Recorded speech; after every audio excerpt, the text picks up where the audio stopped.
This is how to start a four-cylinder engine, and this same process would work with an inline six, a V8, any sort of setup for an engine. And the pistons that we made were 3 inches. So what you want to do is you want to start with one cylinder, and it doesn't matter from here on out how many cylinders you do. But what's going to happen now, and I like to do this with a construction line. I'm just going to bring it straight out to the left and use this as my reference point. You can recreate circles if you want to, and then reposition them, or you can come up and copy and paste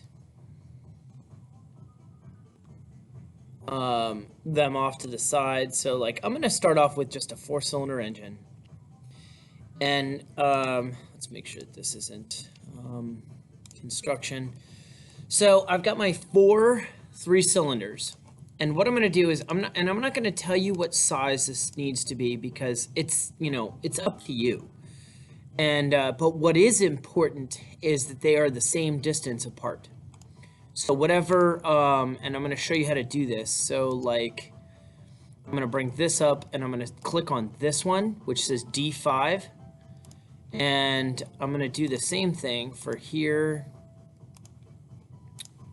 Come on, buddy. Here to here, sorry. And then I'm also going to click D5. So you can go back here and change this to whatever size you want. Let's say you wanted it to be 4. And you wanted them to be 4 apart. Maybe you wanted them to be closer together, and maybe you said 3. Maybe that's too close, but I'm going to give you, sort of an idea of what to do, because this is also going to be the way that we design our crank as well.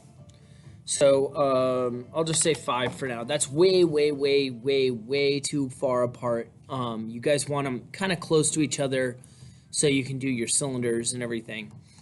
But that's good enough for now. And then I'm going to come over here and I'm going to trim this off to the center. So I'm going to click this constraint, the coincident. And I'm going to choose this, and I'm going to choose the end of this, so they're stuck together. And the reason I do that now is I'm going to make my outside part of the block, and I'm going to use the center of this, and I'm going to come out, and then you can dimension this, whatever you want. I would make them easy numbers to remember. And this is the top part of your block. All right, now the other part. And I don't know what shape you have for your pistons, and that's important because for the next part of the engine, so this is obviously the top, this is the easy part. But what I'm going to do now is I'm going to use what's called projection lines. So I'm going to project this down using construction lines, and I'm actually going to move all of this up. Just up a little bit, so I have a little bit of space, because I like to do mine for this. SpaghettiOs. Why did that happen? Let's try that again. Let me see if I can move them again. Huh. Oh, that's bizarre. Interesting. Well, you know what? I'll just leave it here. So I'm going to create a series of lines that come down. I want to make them construction lines. And the reason I'm doing this is I'm going to make now the front of the engine. And this part right here doesn't really matter whether it is, how far it is apart. That doesn't really matter. But this is going to be the top of the engine, which is this here. So if you folded this down, you're looking at it from the side. So what I need to know is what is the width of my cylinders because I need to know how big my it's called the throw, but the distance between where the piston is at the top and at the bottom, and that sort of will now tell you how big or how tall your cylinder wall needs to be. So I'm just going to do one of these just because it's pretty easy. So the piston that I made, and I don't know if you did it this way, but it's a diameter of 3, and this is like looking at a cylinder from the side. And I don't know, I told you guys it could be between, I think, 2.5 and 3.5. I'm just going to even it out at 3 by 3. So this is now going to be my cylinder. I'm actually going to make this solid and make these construction. And I'm going to move it from here to here, right, this intersection right here. Well, why is that not showing up? I'll just go ahead and trim this. So this is now the cylinder wall. I can even, I can even do this and make this solid, but I'm not going to do that yet. Because what I want to do is I'm going to move it again from here to, there we go. Okay, so this is now the cylinder at the very top.